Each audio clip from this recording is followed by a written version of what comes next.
soal Bobby Boss, Pak. Nah, kami belum mendengar dari Pertamina soal Bobby Boss itu sebenarnya kualitasnya seperti apa sih, Pak? Betul nggak itu bisa menggantikan BBM, bahkan bisa lebih baik dari Pertamina? Ya. Setelah Kang Deddy Mulyadi bekerja sama dengan Bobby Boss dan meresmikan Bobby Boss, kini anggota DPR Mufti Anam dari fraksi PDIP menyindir dirut Pertamina soal bagaimana kualitas Bobby Boss dan persoalan kilang, teman-teman ya. Kita lihat dulu bagaimana kritik yang dilontarkan oleh anggota DPR ini, teman-teman. Silahkan. Nah, itu secara secara metodologi kemudian secara ilmiah sebenarnya itu boleh apa enggak? Apa legal tidak, Pak, yang dijual oleh Bobby Boss?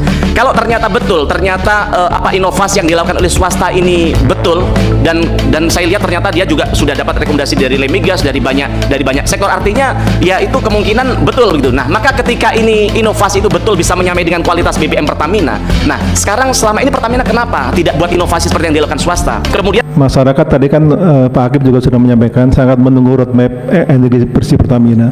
Saya mengangkat isu Bobby Boss ini gitu deh. Jadi coba misalnya ketemuan dengan pihak yang menemukan itu ya, kemudian membantu pihak Bobby Boss untuk mengurus proses-proses izin di SDM. Saya punya gambaran seandainya SPBU di Jonggol gitu ya sebagai domisili produk ini dihasilkan, mungkin seperti Pertasop ada yang bisa menjual ini kalau sudah legalitasnya selesai. Itu saya meyakini netizen se-Indonesia akan sangat merespon baik dengan Pertamina ya. Karena apa? Karena yang gini-gini kan harus direspon dengan cepat ya. Jadi kalau kesannya Pertamina dengan pemerintah juga memang ini mesti mendominasi pemerintah, seakan-akan menghalang-halangi atau tidak mendukung karya anak bangsa ini, itu image-nya akan sangat negatif gitu. Saya seandainya nyoba gitu ya, ada satu counter Bobby Boss misalnya sudah diproduksi, sudah teruji benar, sekalian kita membuktikan validitasnya itu gitu. Itu saya meyakini netizen akan sangat memuji Pertamina. Ini sekedar lintasan inspirasi aja. Terima kasih. Nah, ini bosnya Bobby Boss. Nah, kita sudah tanda tangan MOU. Mana MOU-nya? MOU-nya. Oke. MOU-nya sudah ditandatangan antara saya dengan bosnya Bobby Boss. Nah, nanti kedepannya adalah hal-hal yang bersifat teknisnya. Jadi minggu depan kita panen, maka jeraminya akan segera dibuat produksi untuk bahan bakar nabati dan konsumsinya hanya untuk uji coba di lingkungan Lembur Pakuan dulu. Siap ya kan? Setelah sukses nanti ada langkah-langkah berikutnya. Minimal seluruh jajaran pemerintah Provinsi Jawa Barat ke depan menggunakan bahan bakar nabati sehingga APBD-nya efisien. APBD-nya efisien, subsidi negaranya terkurangi karena subsidi BBM sama tinggi dan kemudian alamnya terjaga. Kemudian petaninya sugih mukti. Kenapa? Karena nanti petani bukan hanya jual padi, nanti jual jerami. Aduh, gitu kan? Pokoknya jerami diolah, negara pun berkah. Dirut Pertamina bicara soal Bobby Boss. Kok jadi saya nih? Tentunya gini ya, itu kan kemarin kita melihat ada pemberitaan di masyarakat itu inovasi juga menurut informasi itu BBM beroktan tinggi dengan emisi yang rendah. Ya tentunya semua hasil baik atau semua inovasi yang diberikan oleh masyarakat ya kami sangat menyambut baik. Itu kan bagus juga ya. Jadi kemarin sempat mungkin ada yang bilang di situ, wah ini saingan Pertamina ini. Kalau saya sih selalu berpikir kepentingan merah putih ya. Jadi harusnya apapun itu ya kita cari jalan kolaborasi. Kan Pertamina juga ada dual growth, fossil fuel dan low carbon businesses. Nah, mungkin bisa juga kolaborasi kan gitu. Jadi selalu melihat pencapaian siapapun itu kita lihat sebagai hal yang positif yang mendorong kita semua untuk kerja lebih keras, untuk lebih baik. Jadi jangan langsung dibawa ini saingan itu enggak. Kita harus spirit kolaborasi. Membuka kemungkinan kolaborasi berarti? Ya, sesama anak bangsa kita harus berkolaborasi. Balik lagi. Satu lagi, subsidi energi naik terus dari tahun ke tahun. Energinya kan, Pak, kalau itu namanya BBM kan, BBM itu solar, diesel, itu impor. Banyak impor, Pak. Kita banyak impornya sampai puluhan miliar dolar setahun. Sudah berapa tahun kita mengalami hal tersebut? Sudah puluhan tahun kan. Kita pernah bangun kilang baru nggak? Nggak pernah. Sejak itu sampai sekarang nggak pernah bangun kilang baru. Jadi nanti bapak-bapak kalau ibu-ibu ketemu Danantara lagi, minta Pertamina bangun kilang baru. Saya pernah, waktu saya di Maritim, saya pernah tekan mereka tahun 2018 untuk bangun kilang. Mereka janji mereka akan bangun 7 kilang baru dalam waktu 5 tahun. Sampai sekarang kan nggak ada satupun. Jadi Bapak tolong kontrol mereka juga. Dari saya kontrol, dari Bapak-Bapak juga kontrol. Karena kita rugi besar. Karena kita impor dari mana? Dari Singapura. Minyak, produk minyaknya. Pabrik pupuk juga. Jadi pada dasarnya kan, kalau gitu sekarang saya bukan juru bayar saja. Saya akan masuk. Saya akan lihat mereka jalankan apa enggak proyek-proyek yang diusulkan. Kalau enggak kita potong uangnya juga, Pak. Saya kan pengawas, saya ganti aja dirutnya. Artinya timbal balik. Jadi ini saya pikir masukan yang bagus sekali dari DPR. Gimana caranya kita memproduksi, tadi Pak Khairul Imam juga memperbaiki alat-alat produksi, termasuk menyediakan alat produksi yang baru yang selama ini kita gagal membangun. Jadi kilang itu bukan kita nggak bisa bikin atau kita nggak bisa bikin proyeknya, cuman Pertaminanya males-malesan aja. Saya pernah kasih ke mereka, biar aja, karena mereka jelek-jelekin saya kemarin kan. Saya pernah kasih tawaran ke mereka, kalau nggak bisa bikin ya udah, ini ada investor dari Cina mau bangun kilang, Anda perlu beli 30 tahun, setelah 30 tahun Anda dapat kilangnya gratis. Pertamina bilang, kami keberatan dengan usul tersebut karena kami sudah over capacity. Waktu saya kaget, over capacity apa? Kami sudah rencana bangun 7 kilang baru, satu pun nggak jadi kan? Mereka bilang, iya tapi ke depan akan jadi, sampai sekarang nggak jadi. Yang ada malah beberapa dibakar kan.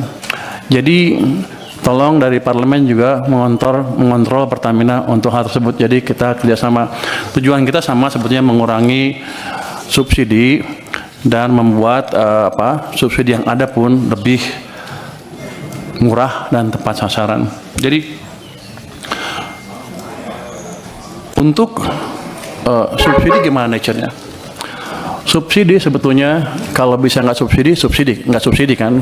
Cuman karena ekonomi kita tumbuhnya nggak cukup bagus, masyarakat yang paling bawah belum bisa bertahan ketika harus menghadapi harga pasar. Dikeluarkan itu subsidi supaya mereka bisa hidup terus dan agak sejahtera ke depan. Tapi kunci utamanya adalah menciptakan pertumbuhan ekonomi yang lebih cepat.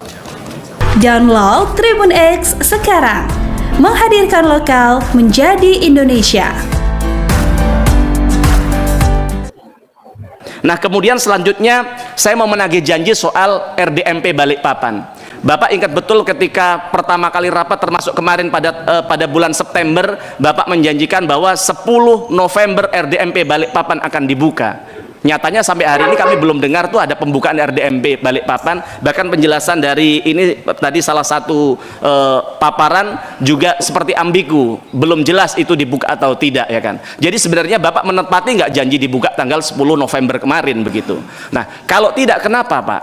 Ini sudah 10 tahun loh Pak kita. Ini bukan bangun baru, ini hanya perluasan, hanya butuh untuk bagian mengembangkan 100.000 barel. Kenapa sih begitu susahnya Pak? Jangan-jangan benar yang disampaikan Pak Purbaya, kita ini kalah sama mafia. Pertamina sengaja malas-malasan agar kita bisa impor terus-terusan begitu Pak. Dengan atas nama harga BBM yang yang terus naik, kemudian kita bisa minta kepada negara untuk memberikan subsidi yang lebih besar begitu. Nah, maka harapan kami minta diperjelas kapan RDMP Balikpapan ini selesai. Termasuk dari paparan tadi, salah satu paparan soal roadmap ketahanan energi. Tadi juga di sini masih ambigu, belum jelas. Target kita untuk bisa mencapai swasembada energi yang diastacitkan Pak Prabowo itu seperti apa? Berapa kilang yang akan kita bangun selama 4 tahun ke depan untuk bisa mencapai swasembada energi? Karena ini mustahil dilakukan kalau ini tidak jelas roadmap-nya.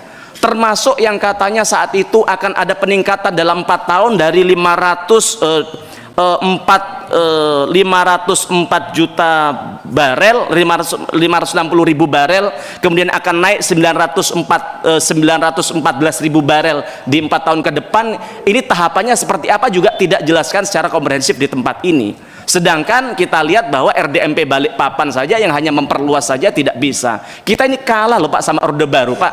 Bagaimana saat itu Soeharto bangun satu kilang di tahun 1991, tahun 94 sudah selesai dan menghasilkan 125 barel. Kita hanya memperluas 100 ribu saja sampai hari ini nggak tuntas-tuntas. Jadi kenapa ini bisa terjadi? Pak Simon jangan takut dong sama mafia. Kalau ada apa-apa sampaikan kepada kami Pak. Ada persoalan apa yang kemudian sampai hari ini tidak juga beres persoalan kilang ini? Lagi rame ada anak bangsa yang bisa buat bahan bakar nol emisi setara dengan Pertamax turbo dengan harga 1/3 lebih murah. Mantep banget. Apalagi dibuat dengan bahan yang ramah lingkungan. Menurut informasi beredar dia terbuat dari bahan jerami. Wow, siapa yang sudah tahu? Ya betul, namanya Bobby Boss. Kalau produk ini benar-benar jadi sesuai dengan apa yang dinarasikan, Bobby Boss bisa saja menjadi sebuah perusahaan yang paling berharga di dunia. Indonesia bisa bangga dan kita tentu saja diuntungkan dengan harga bahan bakar yang sangat murah tapi berkualitas. Tapi nih, karena seringnya kita dikecewakan dengan produk bahan bakar viral tahun-tahun belakangan sebagaimana ada Blue Energy, kemudian ada PLTH. Tahu kan singkatan dari PLTH? Ya, pembangkit listrik tenaga hampa.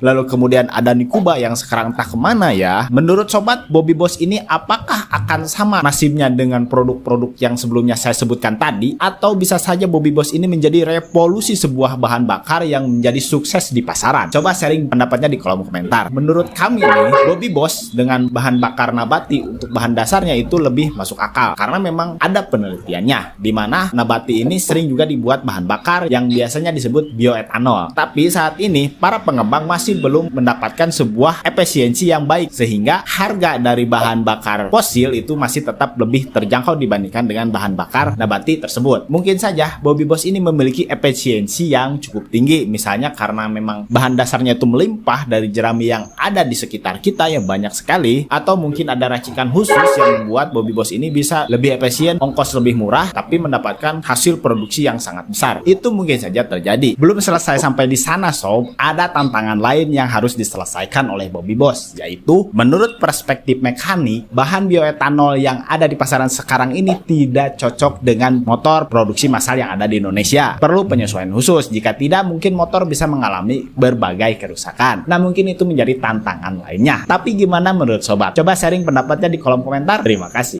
Masa sih jutaan rakyat Indonesia kalau saya scroll di TikTok itu Pak, itu mengatakan hampir yang bahasanya sama. Mereka salah satunya mereka bilang apa Pak, ketika saya ambil garis benang merahnya, ternyata hampir semua mengatakan bahwa kualitas Pertamax ini ketika orang isi Pertamax milik Pertamina ini Pak, motornya berbet Pak, yang kemudian lama-lama motornya macet dan rusak. Dan ini bukan 1-2 orang Pak, ribuan. Kami minta kepada Pak Dirut, Pak Simon, di rapat berikutnya Bapak sudah menyampaikan kepada kami paparan soal ini sejujur-jujurnya, dan kami minta tindak lanjutin itu Pak, jangan didiamkan itu masyarakat ya di media sosial itu Pak.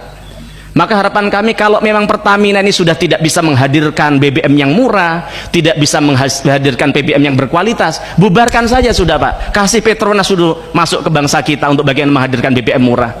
Buat apa kita bicara soal kedaulatan energi, tapi kemudian rakyat kita harus dijerat dengan harga BBM yang mahal, harus ditipu dengan diberikan BBM yang tidak berkualitas. Ya, jadi anggota DPR Mufti Anam dari fraksi PDIP ini mempertanyakan apakah kualitas Bobby Boss itu baik. Apakah inovasi yang dilakukan oleh swasta ini baik? Jika memang itu baik, kenapa sekelas Pertamina tidak bisa melakukan itu? Mufti Anam juga menyindir soal bagaimana perkembangan RDMP Balikpapan ya teman-teman, karena di Pertamina ya, pihak Pertamina itu mengatakan bahwa targetnya itu 10 November dan sampai sekarang itu belum ada kabar sama sekali ya teman-teman ya. Jangan-jangan benar bahwa apa yang dikatakan oleh Menteri Keuangan Purbaya bahwa Pertamina itu sebenarnya malas-malasan sehingga agar kita terus-terusan impor ya teman-teman.